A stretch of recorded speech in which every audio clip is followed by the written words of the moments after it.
Hello दोस्तों, मैं आपका स्वागत करती हूँ अपने channel mamma and baby care में। आपको आप सभी को मेरा प्यार भरा नमस्कार।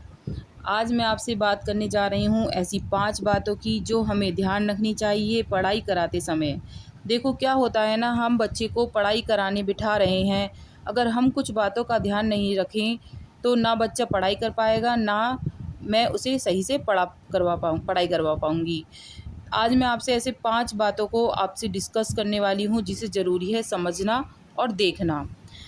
इसे अपनाने से आपके बच्चे में बहुत इम्प्रूवमेंट आएगा। बच्चे को टेबल पर बिठाएँ या कुर्सी पर बिठाएँ, एक ही हमारे दिमाग में सवाल उत्पन्न हो जाता है।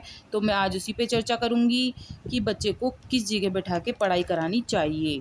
तो बच्चों को फ्लोर पर बिठाएँगे तो क्या होता है कि उनका बच्चे को फ़र्श पर बिठाकर पढ़ाते हैं तो उसकी बैक में पेन होने लगता है, क्योंकि फ़र्श में कॉपी रख दी हमने और फिर ज़्यादा जब बैक उसको मोड़नी पड़ेगी तो क्या होगा, उसकी वजह से उसके बैक में दर्द हो जाएगा और बच्चा थोड़ी देर लिखने के बाद ही अपना बैक में दर्द होने लगेगा।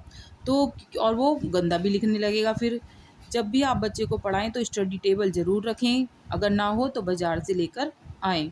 जो स्टडी टेबल ऊँची नहीं होती हैं तो उन्हें आप ऊँची भी कर सकते हैं। कुछ आप जैसे कि स्टडी स्टडी टेबल इतनी ऊँची नहीं होती हैं कि बहुत ही ज़्यादा हमें परेशानी दे रही हैं। अगर ऊँची लग रही है तो आप बच्चे के नीचे कोई भी गद्दी लगा सकती हैं, जिससे बच्चे को बहुत ही कंफर्टेबल फ़ील होगा। और बच्चे को फ्लोर पर ना बिठाएँ।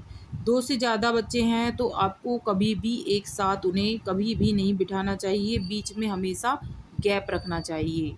उनके बीच में आपको खुद को बैठना चाहिए, क्योंकि क्या होता है बच्चे एक-दूसरे से बात करने लगते हैं, तूने क्या करा, ये करा, एक-दूसरे से लड़ने लगते हैं। मेरे बच्चे तो ऐसे ही करते हैं, एक-दूसरे से फाइट करने लगते हैं। तो मैं क्या करती हूँ, एक को इस साइड बिठाती हूँ, एक को इस साइड बिठाती हूँ और बीच में मैं बैठती हूँ।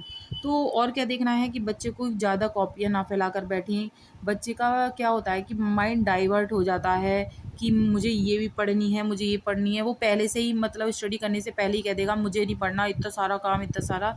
तो आपको बस एक वही कॉपी रखनी है जिसे बच्चे को पढ़ाना हो आपको, और बाकी साइड में सारी रख दीजिए।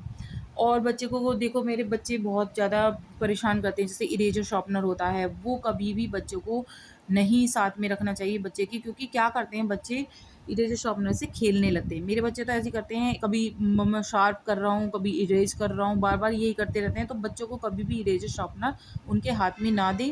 अगर उनका कोई गलती हुई है तो खुद इरेज़ करिए आप, उनके साथ बैठकर उन्हें पढ़ाई में ध्यान देने दीजिए। तो अब क्या होता है, उनका माइंड इन चीज़ों से डाइवर्ट होता रहता है। और बच्चे को जैसे सूसू और पॉटी, इन चीज़ें की भी बहुत जल्दी होती है। हर बच्चों को क्या होता है कि सूसू आ रही है, पॉटी आ रहा है, भूख लग रही है। तो आप ये देखिए कि जब भी आप बच्चों को बिठाएँ, तो उन्हें क्या करना है, आपको खिलाएँ उसे, उन्हें अच्छी तरह से खिला-पिलाकर, दूध-वूध पिलाकर जब बिठाएँ कि वो कह ही नहीं सकें कि हमें भूख लग रही है। बात रही सूसू पॉटी की, उन्हें पहले ही सूसू करवा लें और उसके बाद फिर पानी आप बोतल में भर कर रखें, जिससे बच्चे को कहने की ज़रूरत ही नहीं पड़ेगी कि मम्मी मुझे पानी पीना है, आप तुरंत उठाइए और दे दीजिए।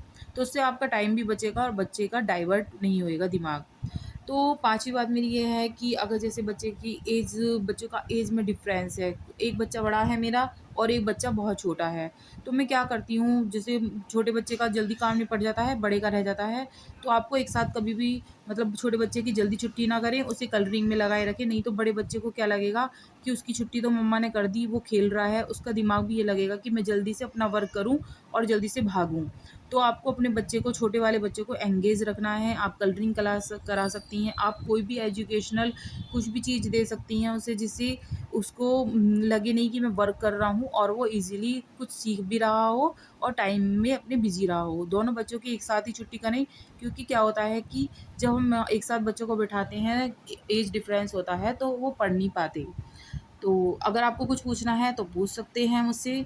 अगर आपको मेरी वीडियो अच्छी लग रही है तो लाइक कर दीजिएगा, सब्सक्राइब कर दीजिएगा और बेल आइकन ऑल पे कर दीजिएगा, जिससे आपको मेरी सारी वीडियो की नोटिफ़िकेशन मिलती रहें। So thank you.